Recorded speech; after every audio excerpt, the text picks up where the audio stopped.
जय श्री गणेश दोस्तों। हमारी आज की कहानी का नाम है मौका। कहानी अच्छी लगे तो प्लीज चैनल को सब्सक्राइब कर लीजिएगा। अब शुरू करते हैं कहानी। भाभी, आपने मेरी अंगूठी ली है ना, वो दे दीजिए। दीपा ने अपनी जेठानी से कहा। कैसी अंगूठी दीपा? मैंने तुम्हारी अंगूठी कब ली? स्वाति ने चौंक कर कहा। ज्यादा भोली मत बनिए भाभी, आप ही दोपहर में मेरे कमरे में आई थी, तभी आपने अंगूठी ली होगी। दीपा हाथ घुमाकर और आंख मटकाकर बोली। हाँ, मैं तुम्हारे कमरे में आई जरूर थी, लेकिन मैंने कोई अंगूठी नहीं देखी। क्या हो रहा है ये सब? बहुत देर से तुम्हारी बातें सुन रही हूँ। पास में ही बैठी रमिया जी बोली। मम्मी जी, आज दोपहर में भाभी मेरे कमरे में आई थी, तो इन्होंने वहां रखी मेरी अंगूठी ले ली और अब वापस करने के नाम पर मुकर रही हैं। दीपा ने सास से जेठानी के खिलाफ बोलना शुरू कर दिया। लेकिन बड़ी बहू ऐसा क्यों करेगी? क्यों बड़ी बहू? कहकर रम्या जी ने स्वाति की तरफ देखा। वही तो मैं इतनी देर से दीपा को समझाने की कोशिश कर रही हूँ, लेकिन ये मेरी बात समझ ही नहीं रही है।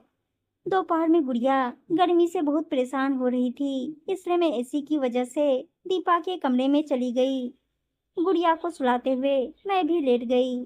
थोड़ी देर बाद मैं अपने कमरे में आ गई। अब दीपा आकर अंगूठी के बारे में कहने लगी, जबकि मैंने कोई अंगूठी देखी भी नहीं। स्वाति बोली।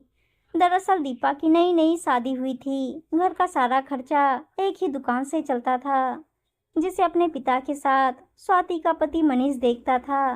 छोटा भाई नीरज अभी अपनी नौकरी की तलाश में था। अब एक दुकान से पूरे घर का खर्च भी चले और पूरे घर के ऐशो आराम के खर्च भी हो जाए, इतनी आमदनी नहीं थी। इसलिए दीपा के कमरे में एसी लगवा दिया गया। मनीष ने स्वाति को समझा दिया कि इस साल इतनी कमाई नहीं है, अगले साल अपने कमरे में भी लगवा लेंगे। तब तक तुम दिन में दीपा के कमरे में चली जाया करो, क्योंकि शुरू से ही दोनों भाइयों और स्वाति के बीच बहुत अच्छी समझ थी। स्वाति भी घर की स्थिति समझती थी, लेकिन दीपा को संयुक्त परिवार में रहना बिल्कुल पसंद नहीं था, इसलिए वो अक्सर लड़ाई का कोई ना कोई बहाना ढूंढती रहती थी। आज उसे ये मौका मिल गया था। अब स्वाति के पास तो अंगूठी थी नहीं, तो मिलती कहाँ से? दीपा भी अपनी जिद पर अड़ी थी। नीरज ने भी उसे बहुत समझाया, लेकिन वो नहीं समझी। उस दिन से स्वाति ने दीपा के कमरे में जाना छोड़ दिया। उसे कितनी भी गर्मी लगती, लेकिन इसे नीति का खेल समझकर समय काट रही थी। उस दिन से घर का माहौल तनावपूर्ण हो गया। रिश्तों के बीच कई बार छोटी छोटी बातें बड़ा रूप ले लेती है, ये सुना था। और आज अपने घर में रम्या जी ने देख भी लिया था। हमेशा घर को बांध कर चलने वाली रम्या जी के लिए ये बात किसी मानसिक आघात से कम नहीं थी। एक छोटी सी बात ने रिश्तों के बीच कितनी बड़ी दीवार खड़ी कर दी थी। रिश्तों के मायने ही खत्म हो गए थे। दीपा ने अपनी जेठानी पर आरोप लगाया था, बिल्कुल बर्दाश्त के बाहर थी। जो कल तक इस घर में कभी नहीं हुआ था, वो आज हो रहा था। ऐसा ही माहौल रहा तो आने वाले कल में घर का क्या माहौल होगा? रम्या जी ने फैसला कर लिया। उसी दिन रम्या जी ने नीरज और दीपा को घर का ऊपरी हिस्सा रहने को दे दिया और स्वाति अपने सास ससुर के साथ नीचे रहने लगी। दीपा बहुत खुश थी, उसके मन की बात पूरी हो गई थी। अब वो अपनी मर्जी से सारे काम करती और दिन भर आराम करती। नीरज इस अलगाव से बहुत दुखी था। एक दिन नीरज इंटरव्यू के लिए अलमारी में अपने डॉक्यूमेंट ढूंढ रहा था। अचानक उसे दीपा की अंगूठी दिखाई दी। नीरज ने दीपा को आवाज लगाई और अंगूठी दिखाकर उससे उसके बारे में पूछा। अंगूठी देकर दीपा सकपका गई। मुझे नहीं पता ये यहाँ कैसे आई। झूठ मत बोलो दीपा, भाभी से तुम्हारी चिढ़ इस कदर बढ़ जाएगी, मैं सोच भी नहीं सकता था। तुमने तो मुझे उनसे माफी मांगने लायक भी नहीं छोड़ा।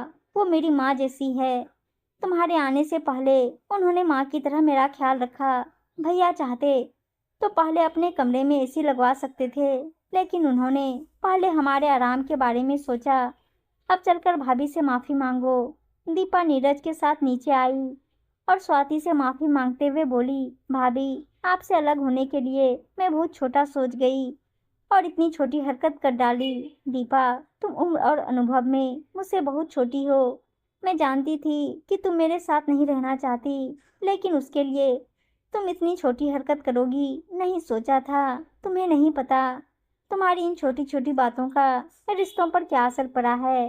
अब तुम अलग ही सही हो।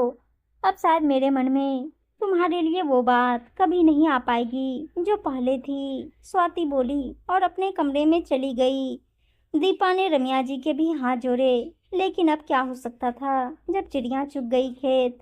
भले ही सब कितना भी माफ कर दे, लेकिन रिश्तों में एक फौज तो रह ही गई थी। उम्मीद है दोस्तों कहानी अच्छी लगी होगी, और अच्छी अच्छी कहानियां सुनने के लिए चैनल को सब्सक्राइब और वीडियो को लाइक शेयर जरूर कर दीजिएगा। धन्यवाद दोस्तों।